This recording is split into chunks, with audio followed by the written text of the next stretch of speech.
Well hi guys, good evening, night, morning, जो भी आपके आसपास हो रहा है। आप रात में वीडियो देख रहे हैं या सुबह में। I hope that you guys are good. फिलहाल यहाँ पर 11:05 11:06 हो रहे हैं। तो इस टाइम पर एक अच्छी, एक इंटरेस्टिंग, एक इंपॉर्टेंट न्यूज आई। सो मैंने सोचा यार अभी ही वीडियो बना दें, सुबह तक का क्या इंतजार करना। आई नो कि सब कोई नहीं देख पाएगा इस टाइम पर ये वीडियो। अपने दोस्तों को शेयर कर देना, मे बी सुबह उठकर देख लें। But it's a good news, it's a good news and thank you Aditya मुझे वो शेयर करने के लिए। फिर मैंने थोड़ी सी रिसर्च करी, थोड़ा सा चेक करा और आई वाज लाइक कि ओके, अब नेपाल के लिए 2026 T20 वर्ल्ड कप में जाना थोड़ा ज्यादा आसान हो गया है। आईसीसी ने थोड़ी सी मेहरबानी कर दी है, तो मैंने सोचा यार आपके साथ इस गुड न्यूज को शेयर करता हूं और let's see what do you think about it. Okay, so without wasting any time आते हैं सीधा मुद्दे पर और फिर बात करते हैं कि ये कैसे नेपाल को हेल्प करने वाला। ठीक है, तो जो रीजनल क्वालिफायर्स होते हैं उसमें से हमें पता है कि यूरोप हो गया, फिर आपको एशिया हो गया, फिर ईस्ट एशिया पैसिफिक हो गया, फिर अमेरिका हो गया, अफ्रीका हो गया, इन सब से टीम्स जाती हैं। लेकिन अब क्या हुआ है, दो रीजन को कंबाइन कर दिया गया है और उनको एक रीजन मान करके अब चला जाएगा। सो यूरोप से एज यूजुअल दो टीम्स आएंगी, दो टीम आपको अफ्रीका से आएगी, अमेरिका से एक टीम आएगी। लेकिन उसके बाद जो एशिया, ईस्ट एशिया पैसिफिक और जो एशिया है जिससे हमारी ओमान, नेपाल, ये सारी टीम्स, हांगकांग, ये सारी टीम्स जाती हैं। और एक है ईस्ट एशिया पैसिफिक जहां पर Fiji, Indonesia, PNG is important. ठीक है, पीएनजी और एक तो कुछ तो नाम है यार, Vanuatu something. Okay, let's not go there. But important ये है कि हर रीजन से एक एक टीम आ जाएगी। लेकिन अब ईस्ट एशिया पैसिफिक और एशिया जो है वो एक रीजन बन गया है, मतलब उनको कंबाइन कर दिया गया है। सो टेक्निकली हुआ क्या है कि अब पीएनजी के लिए मुश्किल बढ़ गई है, क्योंकि आप खुद देखो, नेपाल, पीएनजी, हांगकांग, ओमान, इन चार या एक आध टीम आप और ऐड कर लो। इन चार में से मतलब मैंने क्या करा, मैंने रीजनल वाली ईस्ट एशिया पैसिफिक और एशिया दोनों की टीम को मिला लो, तो अब इसमें से तीन टीम जा सकती हैं। मतलब यह है कि हो सकता है वो तीनों टीम एशिया की हो सकता है कि पीएनजी और ईस्ट एशिया पैसिफिक से एक भी टीम ना जाए, बिकॉज ऑब्वियसली वो एक वीक रीजन है, वहां से पीएनजी क्लियर कर जाती है। तो अब उसको और थोड़ा कॉम्पिटिटिव बनाने के लिए आईसीसी ने क्या करा है कि एशिया के साथ उसको मर्ज कर दिया है। सो अब जो क्वालिफिकेशन सिनेरियोज हैं उसमें एक अपर हैंड मिल गया है एशियन टीम्स को। तो जो एशियन टीम्स हैं उनको अपर हैंड मिल गया है और सिंपल अब ऐसा होगा कि हो सकता है आपको ओमान भी चली जाए, हो सकता है आपको नेपाल भी चली जाए, हो सकता है हांगकांग भी चली जाए, या हांगकांग ना जाकर पीएनजी चली जाए। तो अब ऐसा है कि तीन टीम्स जा सकती हैं। तो आपको जो फाइनल आप खेलोगे उसके बाद जो आप थर्ड प्लेस के लिए मैचेस खेलते हो, मोस्ट प्रोबेबली ऐसा ही कुछ होगा और जो थर्ड प्लेस वाली टीम होगी वो भी क्वालिफाई कर जाएगी। सो एक्चुअली में ये नेपाल के लिए एक बड़ी खबर है, अच्छी खबर है। आई नो कि हमारा टारगेट यही था हमेशा से कि जी हम रीजनल क्वालिफायर जीतें और सीधा सीधा क्वालिफाई करें, कोई इधर उधर का हमारा वो ना फंडा ना लगे। अभी भी वही है, बट अब एक ऑप्शन और बढ़ गया है। सो अगर नेपाल थर्ड पर भी फिनिश करता है दोनों रीजन को कंबाइन करके, तब भी वो क्वालिफाई कर सकता है। तो देखिए, ये यार टेक्निकली अच्छी बात है, अच्छी बात है। मतलब आई नो कि पारस सर ने रिसेंटली कहा था कि हमें एसोसिएट की बेस्ट टीम बनना है और अब हमारे लिए थोड़ा इजी हो गया कि भाई टॉप 3 में कर दिया गया, पहले 2 ही थे अब 3 कर दिया गया है। तो आई अंडरस्टैंड कि थोड़ी सी आसानी हो गई है, लेकिन हमारा जो टारगेट है वो वही रहेगा कि इस बार जो नेदरलैंड्स को अवार्ड मिला है एसोसिएट की बेस्ट टीम का, वो अगले साल हमें मिले।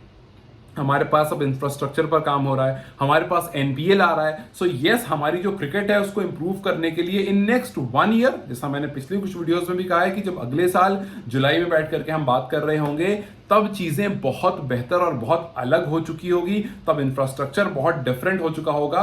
एंड जस्ट बिकॉज की चीजें बेहतर हो चुकी होंगी, तो जब आप क्वालिफायर खेलोगे, जब भी उसकी डेट्स और फिक्चर्स होंगे, जब आप क्वालिफायर्स खेलोगे तो आप बेहतर लोगे, you look like a strong team. और आपको उसमें आपका इंफ्रास्ट्रक्चर, आपको उसमें ये जो आप लीग्स खेल रहे हो, अभी कनाडा वाली लीग स्टार्ट होने वाली है, प्लेयर्स हमारे निकल भी चुके हैं, जा भी चुके हैं वहां, और उसके साथ साथ एनपीएल होने वाला है। तो बहुत सारे गेम्स हैं, बहुत सारे आपको जो नो मैच टाइम मिलने वाला है, गेम टाइम ज्यादा मिलने वाला है, और अदर प्लेयर्स के साथ, रीजन के साथ भी खेलोगे आप। तो बहुत सारी चीजें हैं यार जो अगले 6 या 8 महीने में होने वाली है, जो इवेंचुअली आपको बहुत बूस्ट देगा। सो यस, क्रिकेट इंप्रूव होने की बात है, क्रिकेट आगे जाने की बात है, लेकिन इन सब के बीच में यार एक अच्छी न्यूज आई है, तो जाहिर सी बात है इसको आई थिंक इसको एंजॉय करने वाली बात है, इसको और थोड़ा सा पॉजिटिवली लेने की बात है कि यार अब नेपाल के लिए रास्ता और आसान हो गया है। अभी तक जो हम सोचते थे कि भाई अब हमको ये भी क्वालिफाई करना पड़ेगा या कहीं यहां पर हारना चाहिए, हमने देखा अभी एशिया कप में, हमने देखा क्या हुआ था कि आप एशिया कप के क्वालिफायर्स में खेल रहे थे, आप नहीं जीत पाए।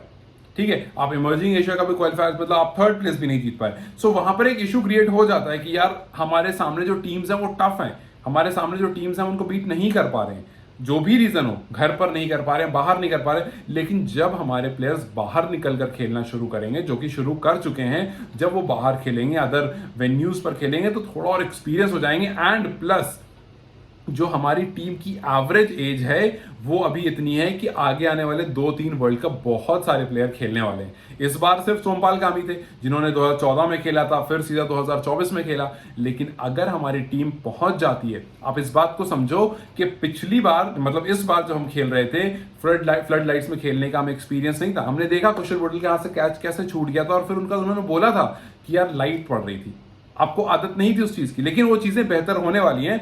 सो 2026 और बेहतर होगा, और उसके बाद 28 और ज्यादा बेहतर होगा। सो अभी मेरे लिए ये बहुत इंटरेस्टिंग और बहुत एक्साइटिंग न्यूज थी कि यार आपको एक और अपॉर्चुनिटी मिल गई है।